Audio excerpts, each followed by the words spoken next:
Assalamualaikum warahmatullahi wabarakatuh. Salam sejahtera untuk kita semua. Shalom, Om Swastiastu, Namo Buddhaya, Salam Kebajikan. Yang saya hormati, Pak Bambang Ismaya SAG MPD, selaku dosen pengampu pengelolaan pendidikan, serta teman-teman semua yang senantiasa saya banggakan. Perkenalkan, nama saya Vina Albarsyah dengan NIM 2110631070132. Baik, di sini saya akan mempresentasikan sebuah materi yaitu pengelolaan kurikulum. Adapun materi yang akan saya jelaskan yaitu ke-1, pengertian pengelolaan kurikulum, kedua, kegiatan-kegiatan pengelolaan kurikulum, ketiga, bentuk pengorganisasian kurikulum, keempat, peran dan fungsi kurikulum, kelima, landasan pengembangan kurikulum, keenam, tahap pengelolaan kurikulum. Untuk lebih jelasnya, disimak video berikut ini ya teman-teman. Pengertian pengelolaan kurikulum. Istilah kurikulum digunakan pertama kali pada dunia olahraga pada zaman Yunani kuno, yang berasal dari kata kurir dan kurer. Pada waktu itu, kurikulum diartikan sebagai jarak yang harus ditempuh oleh seorang pelari. Materi yang kedua yaitu kegiatan-kegiatan pengelolaan kurikulum.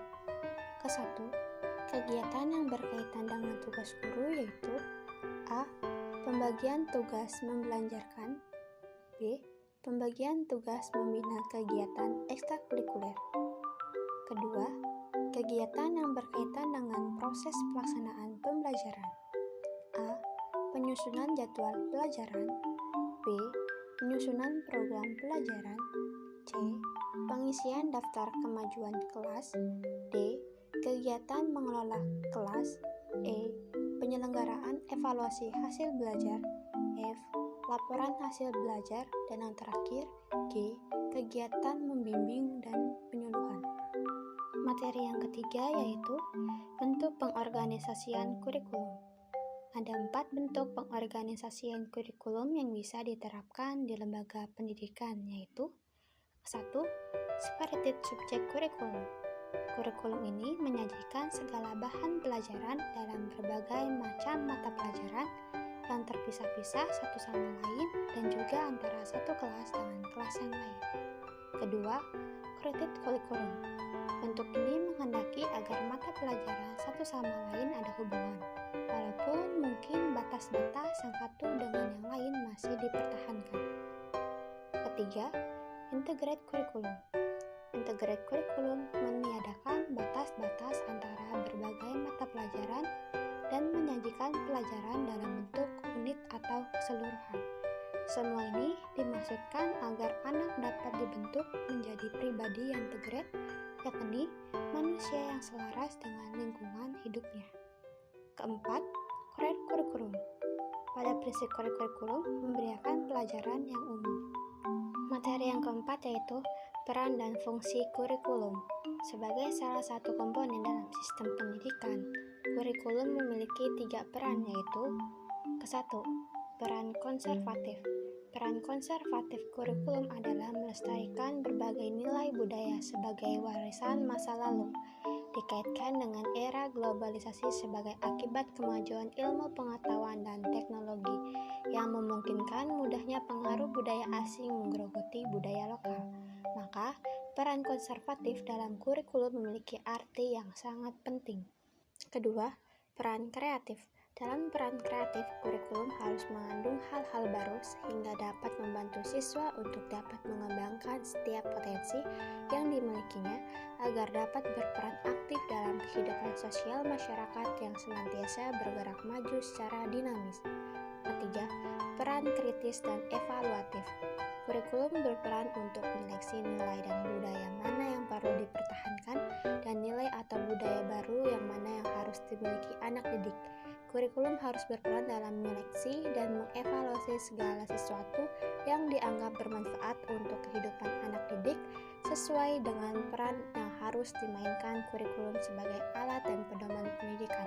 Maka, isi kurikulum harus berjalan dengan tujuan pendidikan itu sendiri. Materi yang kelima yaitu landasan pengembangan kurikulum.